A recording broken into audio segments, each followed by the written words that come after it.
Hi and Assalamualaikum everyone. So welcome to the very last chapter for semester 1 chemistry SDS matriculation, which is chapter 7, that is about ionic equilibria.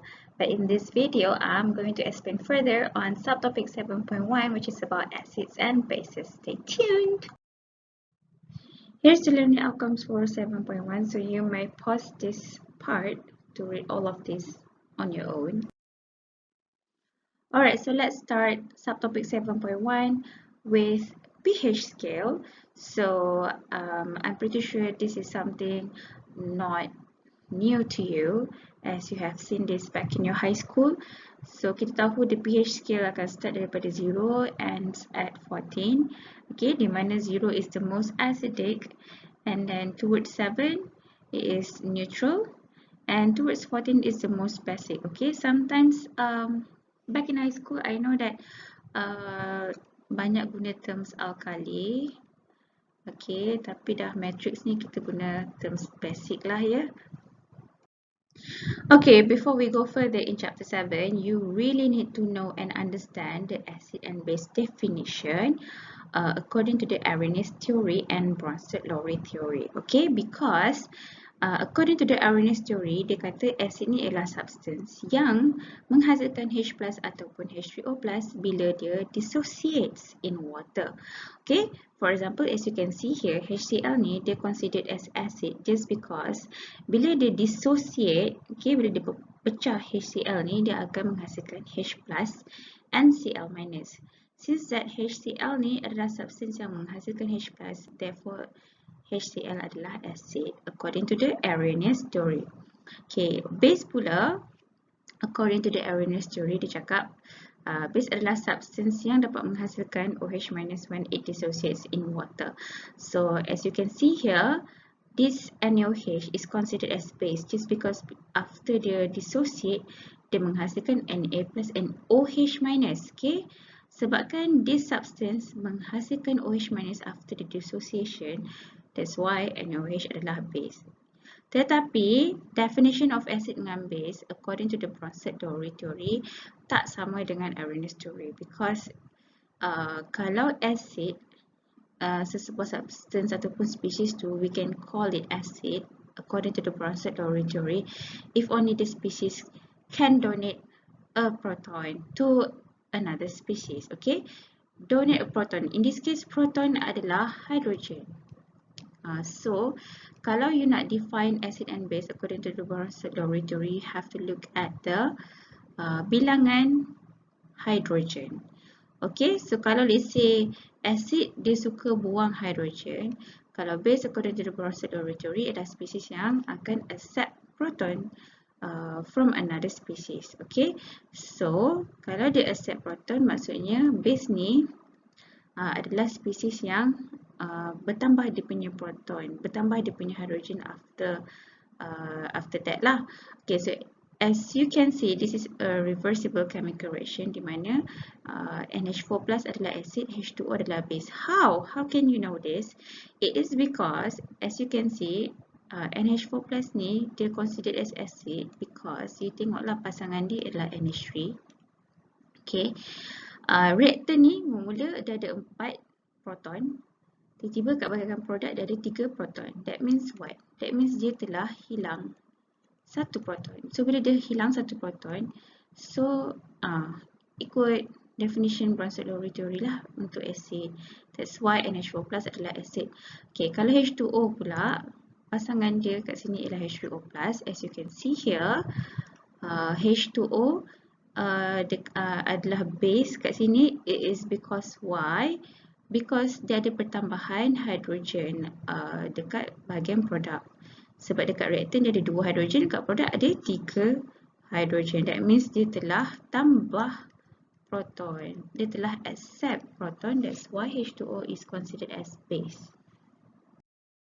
Okay guys, macam mana let's say you ada this kind of reversible chemical reaction, how can you define sesuatu spesies tu adalah acid ataupun base? Okay, kalau you nak define satu spesies tu acid dengan base, you kena tengok dekat bahagian reactant. Okay, because kalau according to the Bronsted-Lowry theory, acid ni ialah spesies yang donate proton, base ni adalah spesies yang accept proton. So you tengoklah dekat bahagian reactant. For example, if we look at this, kita ada HNO2 dengan H2O, produk kita ada H3O plus dengan NO2 minus kan. So you kena pair up kan reactant ni dengan produk respectively. For example, if you tengok kat sini HNO2 dia punya reactant, so produk NO2 minus lah dia punya pasangan untuk you tahu sama ada dia donate atau accept proton. Kalau say reactant kamu ada H2O, dia punya pasangan dia mestilah produk H3O plus, takkan punya pasangan dia NO2 minus kan. Okay, so sekarang ni you tengok dekat HNO2 ni, mula dia ada satu proton. Tiba-tiba dekat produk dia hilang proton. Bermaksud HNO2 ni dia telah donate dia punya proton. Okay, because if we look at dia punya produk, dia telah hilang satu hidrogen. Okay, hilang proton tersebut. And then if we look at this H2O, dia ada dua hidrogen. Tiba-tiba dekat produk dia ada pertambahan hidrogen. Bermaksud this H2O is accepting, dia telah accept proton. Okay, so bila macam tu, kalau according to the Bronsted-Lowry theory of acids and bases, now we can define that HNO2 in this case adalah acid, manakala H2O ni adalah base. Okay, tapi dia tak habis kat situ because you kena ingat kalau let's say acid ni pasangan dia ialah conjugate base, base ni pasangan dia ialah conjugate acid. Because why? Sometimes dalam soalan dia tanya kamu, according to this reversible chemical reactions, sila bagi tahu conjugate acid base pair. Okay, bermaksud soalan tu bukan nak tahu conjugate acid dengan conjugate base saja. Dah kata pair, bermaksud dia nak pasangan. Contohnya acid pasangan dia ialah conjugate base, base pasangan dia conjugate acid. Therefore, kalau if you want to answer this kind of question, you kenalah bagi tahu okay, pasangan masing-masing. Okay, HNO2 pasangan dia dengan NO2 minus. Acid pasangan dia ialah conjugate base. And manakala H2O pasangan dia H3O plus. Because H2O is a base, so pasangan dia ialah conjugate acid. So you kena fahamlah benda ni ya. Dia macam auto macam tu tau. Once you dah dapat tahu mana satu acid, mana satu base, auto dia terus automatically you akan dapat tahu mana satu conjugate acid dengan conjugate base. Okay, sebab acid memang wajib pasangan dia ialah conjugate base as the product. Okay, base pula wajib pasangan dia ialah conjugate acid as a product. Okay, so I want you to look at this table because kat sini table ni dia show strong acid dengan weak acids. Okay, so I want you to get yourself familiarized with the strong acids dengan weak acids because sometimes dekat dalam soalan dia tak bagi tahu. So you kena get yourself familiarized lah, macam HCl, famous lah, is a famous strong acid, H2SO4, HNO3. Okay, famous weak acid ialah NH4+. And then kalau let's say kita tahu kan strong acid ataupun acid pasangan dia ialah conjugate base. So kalau let's say acid HClO4, conjugate base dia ialah ClO4 minus, because acid dia akan donate proton kan, dan dia akan menghasilkan produk yang dah hilang proton tersebut, itulah dinamakan sebagai conjugate base. Macam HCl, kalau acid HCl, therefore conjugate base yang dihasilkan ialah Cl minus after dia dah buang the proton. Okay, so the strong, actually kat sini nak bagi tahu the stronger the acids, the lower lah the punya strength of the base, obviously kan, because kalau the acid tu strong maksudnya basicity dia tu berkurang lah. Okay, so nak kata kat sini the stronger the acid, the weaker its conjugate base. Okay, and then the stronger the base, the weaker its conjugate acid. You just gonna bear in mind about this kind of information, alright?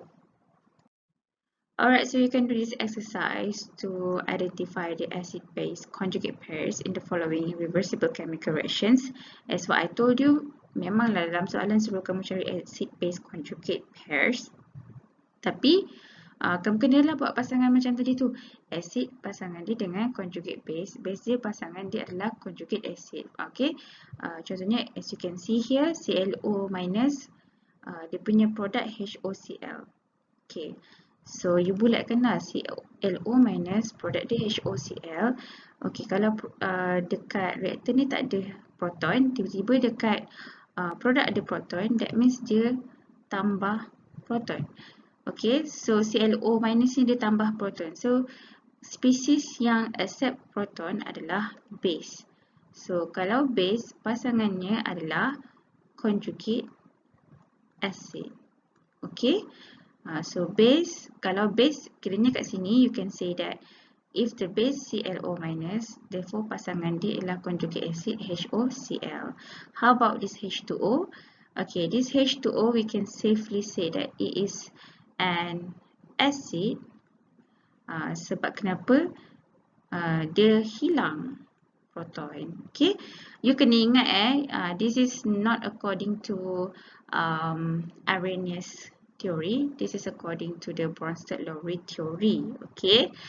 So, kalau acid tu ialah any species yang lose proton. So, since that H2O ni memanglah dia menghasilkan produk OH minus, tetapi dia telah lose proton. Okay. So, according to the Bronsted-Lowry theory, species yang lose proton adalah acid. So, acid pula pasangan dia ialah conjugate base. Okay, so kalau soalan tanya pasal the acid base conjugate pairs ni, kalau acid dia H2O, conjugate base dia ialah OH minus. Okay, nak tengok lagi mana example. Okay, for example, as you can see yang dekat D ni, this is the reversible chemical reaction melibatkan PO4 3- plus H2O, and then dia dapat produk HPO4 2- dengan OH minus. Okay, so again, as you can see here, kalau reactant dia PO4 3- pasangan dia adalah HPO4 2-. Okay, so you boleh nampak kat sini, kalau reactant dia PO4 3-, produk dia HPO4 2-, maksudnya dia accept proton. Okay, PO4 3- ni dia accept proton. Okay, so kalau accept proton, according to the Bronsted-Lowry theory, PO4 3- ni adalah base. Okay, tapi soalan minta acid base conjugate pairs. So base pasangannya adalah conjugate acid. Okay, conjugate acid. H2O pula pasangan dia OH minus. So you boleh nampaklah H2O kat sini, dia lose proton untuk menghasilkan OH minus. Okay, so H2O ni adalah acid. So acid pasangannya adalah conjugate base. Okay, that's how you answer this kind of questions. Okay guys, so sekarang ni I nak ajar you macam mana you nak bezakan between strong acid dengan weak acids. Okay, I nak terus jump dekat point kat bawah ni lah, sebab senang sikit. Kalau strong acid, dia akan completely dissociated in aqueous solution. Therefore, sebab itulah tadi Miss suruh kamu tengok table strong acid dengan weak acids kan. Because kalau strong acids ni, dia completely dissociated. So, bila you kena buat dia punya chemical equation ke, you have to remember that strong acids dia akan completely dissociate. Therefore, dia akan guna arrow sehala macam ni. Okay, arrow sehala begini. Okay, kalau weak acid pula, dia partially dissociate in aqueous solution. Kalau weak acid, the way you want to write dia punya chemical equation, it has to be a reversible chemical equation with this reversible arrow. Okay, and also since that the weak acid, dia perlukan air untuk dia dissociate. So you kena add H2O, barulah dia dapat dissociate. Okay, kenapa you kena belajar benda ni? Because penting Yang paling pentingnya part weak acid lah. Strong acid ni tak ada masalah sangat sebab dia completely dissociated. Weak acid ni nanti adalah question yang melibatkan untuk kamu bina dia punya chemical equation. So you kena ingat lah kalau weak acid dia partially dissociate, so dia tak boleh dissociate macam strong acid, so dia kena add water. Okay, after dia add water barulah dia dissociate. Macam mana you nak tahu dia dissociate? You kena ingat baliklah Bronsted-Lowry theory, di mana kalau acid dia akan lose proton. Dia punya produk lah untuk acid ni, dia lose proton jadi macam ni. Okay, and then kalau base pula dia akan accept proton. So as you can see, this H2O bila dia accept proton dia jadi H3O+. And also you kena hafal all of the phases here because nanti sangat-sangat berguna untuk kamu buat rise table. Okay, sebab only weak acid dia akan dissociate dan memerlukan bantuan H2O, and H2O only will be in pure liquid phase. Okay, so nanti bila you kena buat rise table, you bolehlah ignore H2O ni just because of H2O ni in pure liquid phase, and the rest of it you must put aqueous phase. Okay, how about strong dengan weak base? Macam mana you nak bezakan dia? Okay, kalau strong base sama je, kalau let's say you have to build a chemical equation for strong base, anything yang strong, tak kisahlah strong acid ataupun strong base, dia akan completely dissociate in aqueous solution. So dia tak perlukan bantuan air langsung, dia boleh completely dissociate macam ni sahaja. Okay, and dia akan gunakan arrow. Perbezaan yang untuk strong ni, since dia completely dissociated, dia akan gunakan arrow yang sehala. Okay, untuk weak, anything yang weak acid ataupun weak base, okay, anything yang weak dia akan partially dissociate in aqueous solution. Therefore, perbezaan dia bila you nak build chemical equation untuk weak, tak kisahlah weak acid atau weak base, dia memerlukan water, okay, untuk dia dissociate, and also the reaction will be reversible chemical equation. Okay, contohnya if you have this general chemical equation untuk weak base, okay, di sini base dia perlukan air untuk tolong dia dissociate. So you ikutlah according to the Bronsted-Lowry theory, you know that untuk sesuatu tu jadi base, dia kena accept proton. So macam if let's say you have this general chemical equation, X after the accept proton dia jadi HX+. Macam ni lah. If let's say you have weak base NH3, after the accept proton dia akan jadi NH4+. Okay, how about H2O? Since that ni base, ni akan H2O kamu ni akan jadi acid. Okay, so kalau acid adalah spesies yang akan donate proton. So you boleh tengoklah kat sini H2O ni dia punya pasangan dia OH-. Bila dia donate proton dia akan jadi OH-. Okay, next you need to know what is pH and what is pOH. Okay, kalau pH ialah a measure of the concentration of H+ or H3O+ ions in a solution. Okay, how can you obtain the concentration of H+ atau H3O+ ions in a solution ni? Okay, you ingat balik tak apa maksud acid according to the Arrhenius theory? Acid ialah substance yang menghasilkan H+ atau H3O+ ions after dia dah dissociate. Okay, so macam mana you nak measure pH ataupun macam mana you nak kira the value of pH? Okay, the formula ialah pH is equal to negative log concentration of H+ or H3O+. Okay, so nak senang cerita, P ni you anggaplah P ni macam negative log.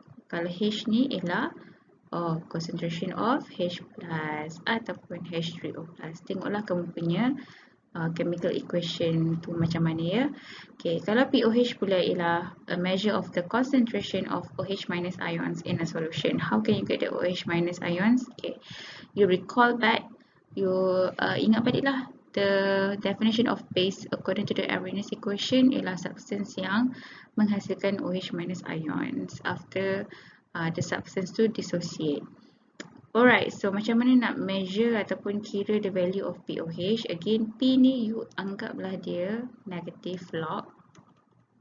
Okay, lepas tu OH adalah concentration of OH minus ions. Okay, basically pH ni, kalau let's say you kira pH value, you dapat tentukan the acidity or basicity of the substance. Because why? If you look at this pH scale, if it is a neutral solution, the pH value will be equals to 7. Okay, untuk you tahu acidity dengan basicity je, you kena tengok dekat pH value.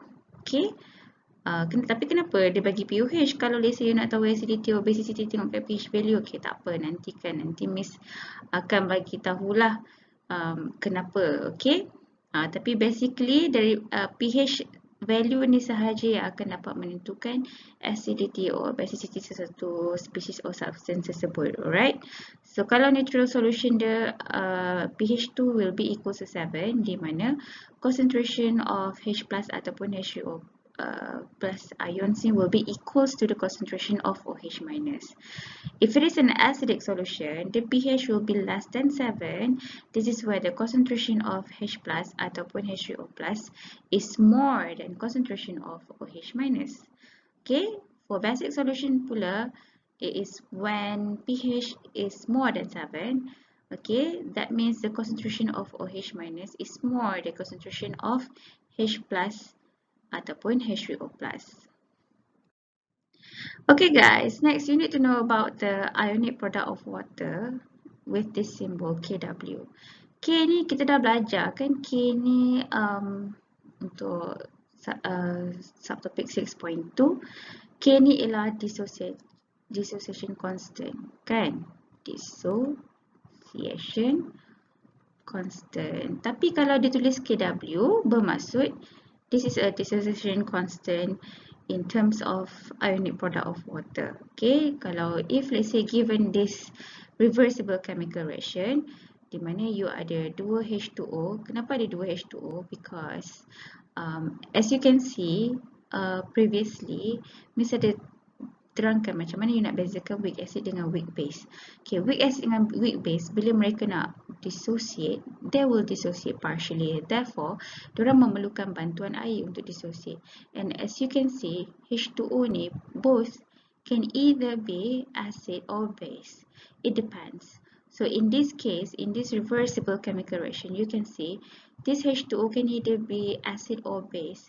Sebab kenapa? Kalau according to the Bronsted-Lowry theory, kalau if let's say lah, I partnerkan this H2O dengan H3O+, you can see that ada pertambahan hydrogen ataupun pertambahan proton kat situ. Therefore, this H2O can be base. This H2O, kalau I partnerkan dengan OH minus, it can be acid because they lose proton. Okay, so macam mana you nak kira ionic product of water punya dissociation constant?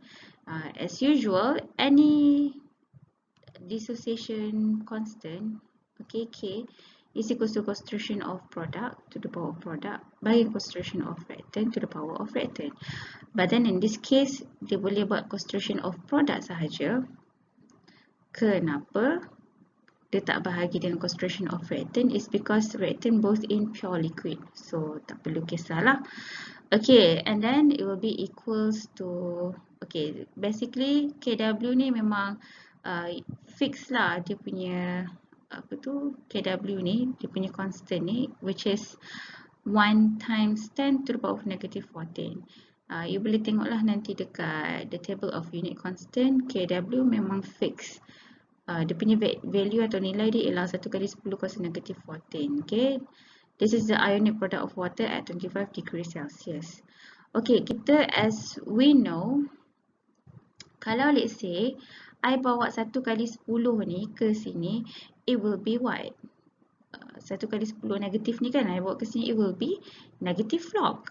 Okay, so kalau I bawa this whole thing, sebab I nak bawa turun 14 ni kan ke sini, it will be negative log concentration of H3O plus tambahkan dengan negative log concentration of OH minus. Okay, di mana kita tahu negative log concentration of H3O plus ialah pH. Negative log concentration of OH minus ialah POH. So therefore we can see here pH plus POH is equals to 14. Senang cerita lah. You kena hafal ni je. You tak perlulah hafal dia punya derivation. You just need to remember this. Okay. Di mana pH is equals to 14 minus POH. Why? Because nanti ada certain questions di mana you hanya dapat clue untuk cari POH. Tapi untuk tahu if let's say substance tu dia basic ataupun acidic, you kena cari pH value no matter what. So kalau dibagi hint POH sahaja, you still can find the pH value by using this formula. Formula ni takkan dibagi dalam exam. So you need to hafal benda ni Benda ni very important Okay. pH is equals to 14 minus pH. How do you get this? Is from this kind of derivation that you don't have to remember pun. Okay. Okay guys, so sekarang ni Miss nak ajar kamu macam mana cari pH of pure water, strong acid dengan strong base. Okay, kat sini Miss nak terangkan lah. Untuk kamu cari pH of strong acid dengan strong base memang sangat-sangat berbeza dengan cara untuk cari weak acid dengan weak base. Okay, because the keyword here ialah strong kat sini. Because kita dah tengok perbezaan antara strong acid dengan weak acid, strong base dengan weak base. We know that if it is a strong acid ataupun strong base, the dissociation will happen completely instead of partially. Okay, kenapa kita kena pentingkan bab dissociation when we want to find the pH? Because pH ni adalah negative log concentration of H plus ataupun concentration of H3O plus. So kalau you tak buat dissociation, macam mana kita nak tahu the concentration of H plus atau H3O plus ni? Okay, so that's why you need to know how to dissociate the compound tu dahulu, barulah kita boleh cari dia punya pH. Okay, for example, pure water. Pure water adalah H2O. So when you want to find the pH of pure water, okay, you kena dissociate H2O. Macam mana nak dissociate H2O? You refer balik dekat previous slide, Miss ada bincang pasal KW. KW ni ialah ionic dissociation constant of water, di mana bila you nak dissociate water, dia punya equation dia adalah H2O liquid plus with another H2O liquid, and then bila di dissociate dia akan menghasilkan H3O plus aqueous plus dengan OH minus aqueous. So dia punya product after di dissociate adalah H3O plus dengan OH minus. So kat sini, if you want to find the pH of pure water, you need to assume the concentration of H3O plus is equal to concentration of OH minus, which is 1 times 10 to the power of negative 7 molar. To find the pH, we know that the formula of pH ialah negative log concentration of H plus ataupun H3O plus. Tapi after kita buat dissociation of pure water, kita hanya dapat product of dissociation tu adalah H3O plus.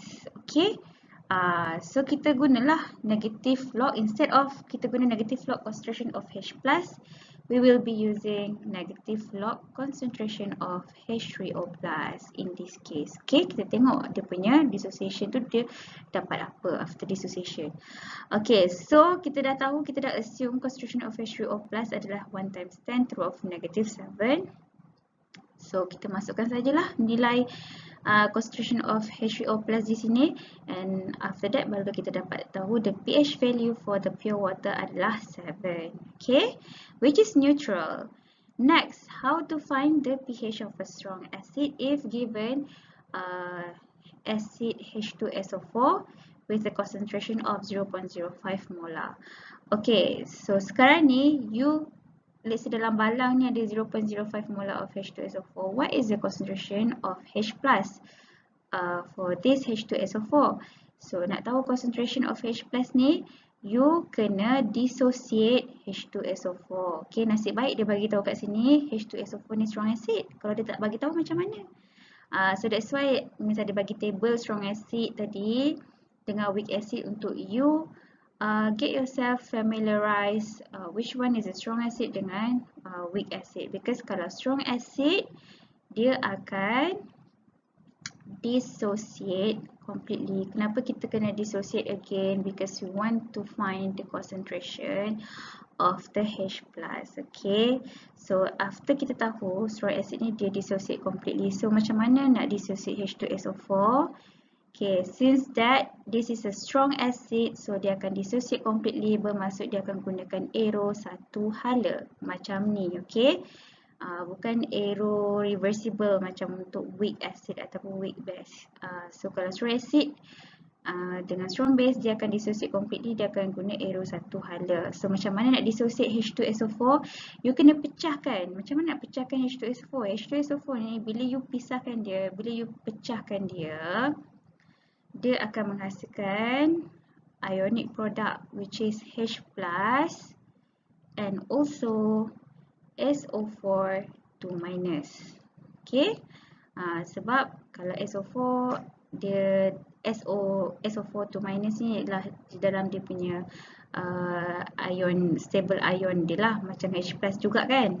Okay, so after that you balance this chemical equation. You tahu dekat reactant ada 2 hydrogen, dekat produk ada 1 saja hydrogen walaupun dia hydrogen plus. So you need to add 2 at the front of this H+. Okay, so next we know that H2SO4 ni dia punya concentration adalah sebanyak 0.05 molar. So apa concentration of 2 mole of H+ ni?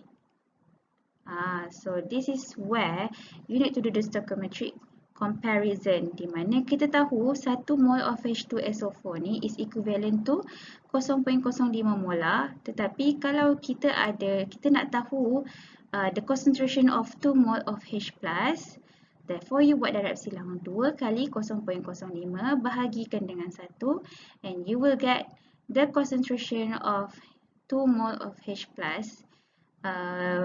adalah sebanyak 0.1 molar. Okay, so you kiralah pH dia. Dah dapat concentration of H+ ni, boleh terus kira pH. pH ialah negative log concentration of H+. Masukkan sahaja nilai concentration of H+ ni which is 0.1. Therefore you will get the pH value for the strong acid 0.05 molar of H2SO4 solution ni ialah 1. Okay, so let's move on to the next example. How to find the pH of a strong base if given your strong base, in this case ialah NaOH. Okay, kami sudah bagi tahu tadi, kalau you nak cari pH, you kena buat dissociation of the compound. Kalau let's say keyword dekat sini strong, you senang je, you buat dissociation tu secara complete. Okay, NaOH ni ialah one of the famous example untuk strong base ya. So, kalau let's say you ada NaOH, you kena dissociate dia completely. You kena buat arrow satu hala and then nanti you akan dapat ion Na+ dengan ion OH-. You kan nak cari pH. pH kan ialah negative log concentration of H+. Celah mana ni bila you dah dissociate NaOH ni completely ada H+? Tak ada kan? Ada OH-. Tapi tak apa, don't give up. Because from the information of this OH-, you can find the concentration of OH-. After you dah find the concentration of OH-, you cari dia punya POH, where kita tahu POH is equals to negative log concentration of OH-. Okay, lepas tu dah cari POH value, therefore kita guna formula ni untuk cari pH. How do you get this formula? You get this from KW lah. Nanti you boleh tengok balik lah, tapi senang ceritanya you just kena hafal this formula je. So once you have found the POH value, untuk cari pH you guna je this fixed formula di mana pH is equals to 14 minus POH, then you will find the pH value. Okay, so sekarang ni, okay, after kita dah dissociate and untuk cari concentration of OH- lah, cara dia macam mana? Okay, kita tengok kat soalan ni, dia bagi information the volume of NaOH ni 1000 cm cubic or 1000 mililiter ataupun 1 mililiter. 1 mililiter pula 1 liter. Sorry. Okay. Lepas tu dia bagi tahu berat. Berat NaOH ni ialah 0.025 gram NaOH. 0.025 gram. So sekali, how can we find the concentration of OH minus? You tahu formula concentration ataupun formula molarity ialah number of mole of solid bahagikan volume of solution in liter. Okay, volume of solution tu kita tahu tak berapa? Kita tahu, which is 1 liter.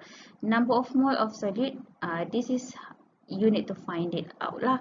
So nak tahu number of mole of NaOH, number of mole formula dia ialah mass bahagikan dengan molar mass. So the mass of NaOH kita tahu tak? Tahu, 0.025 gram. Okay, 0.025 gram. How about the molar mass of NaOH? Yes, you can know as well. Bila you calculate the molar mass of NaOH, you will find the molar mass of NaOH adalah 40 gram per mole. Okay. Lepas tu gram akan cancel gram. So you akan dapatlah apakah jawapan dia. You tekan calculator you sendirilah. Nanti you dapatlah jawapan number of mole of NaOH berapa. Lepas tu this information you can put it in here.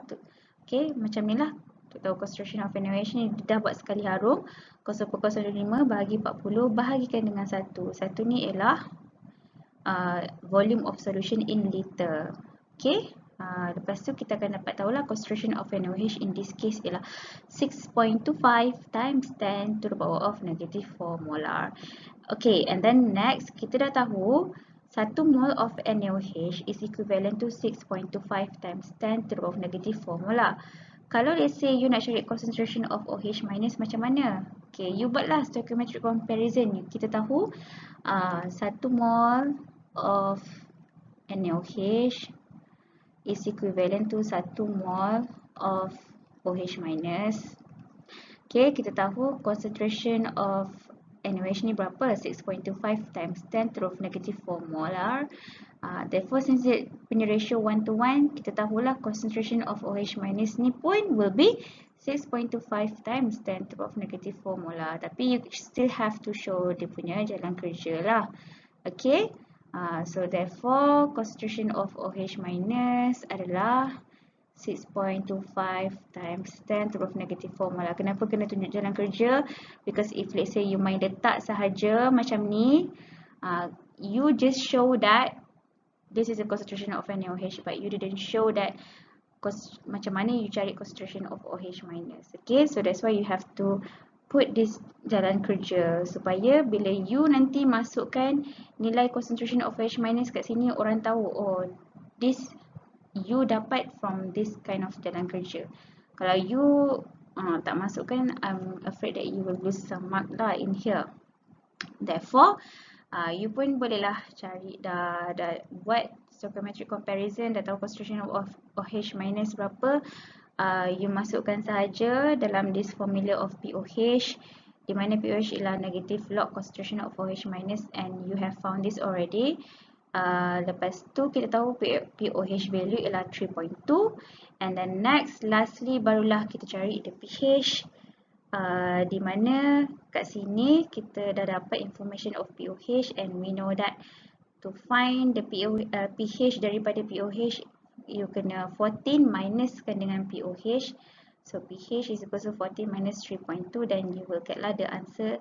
The pH value for strong base NaOH ni ialah 10.8, which is very basic kan, kalau according to the pH scale.